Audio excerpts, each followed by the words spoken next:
right, here we are with Chris Clark, a longtime resident of Standish and a cable subscriber. And Chris, tell us about what it's like to try to find your local channels now. Well, I was involved with public access for a long time here, and I would start at home. When I was at home, I would start my TV viewing by putting on channel 2, which was the public access channel, and kind of meandering, but channel 2 I would stop and watch a program. When they changed the lineup and threw the public access channels to 1301 and the like, I rarely, if ever, go to the channels now, because it's not an easy thing to do, to punch in 1301 and it's not in the lineup. So therefore, I think there's a lot of opportunities missed, and a lot of people are missing the public access. I bet you that there are people that think that there's no more public access at all, because they rarely go to those channels. And I know where they are, but I don't go there. There are folks that probably don't go there at all because they think it's gone, and it's not gone. It's easy to forget they're there. Yes. It's out of sight, out of mind.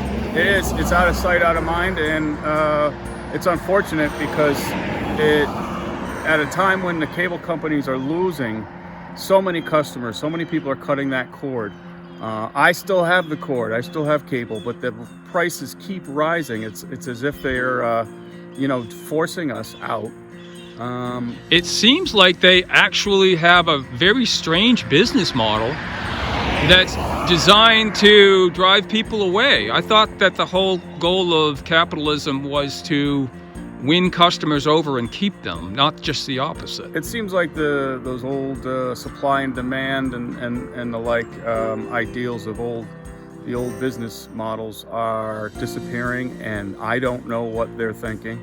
I don't even know if they know what they're thinking, but it's an awful situation. More and more people are choosing a lot of these streaming video sites and cutting the cable altogether. Well, yeah, and I think it's unfortunate because without question, in my mind, what's going on locally is of greatest relevance to people. And now, when someone comes to me with an announcement for the community bulletin board, I can't tell them with any degree of honesty that that's going to be seen.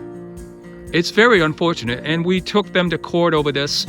We won, and now, being the treacherous corporate people that they are, they sued the state of Maine because they want to keep us in digital Siberia. Yes, and that's a perfect analogy, putting you out in Siberia. They want to suppress any kind of community interest, programming, interest, anything.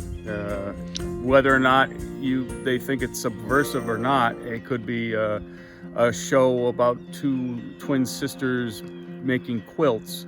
They're still trying to squash that. Yeah, that's just too subversive. You can't have that. They want to control the message, and they can't control the message with community television. Even if that message is not in any way offensive or controversial, they still want to squash public opinions and public input.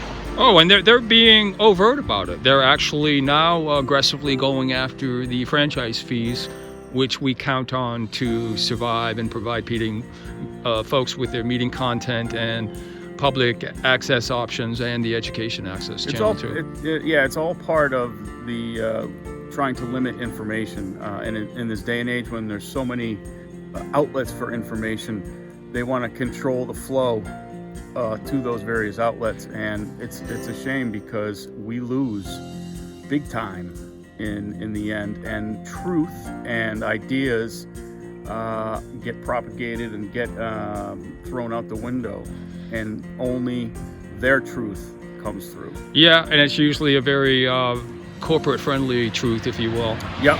Well, listen, we really appreciate your patronage and loyalty over the years. We're working to return those channels to their rightful place at 2, 5, and 7. So we'll keep you posted, okay? Awesome.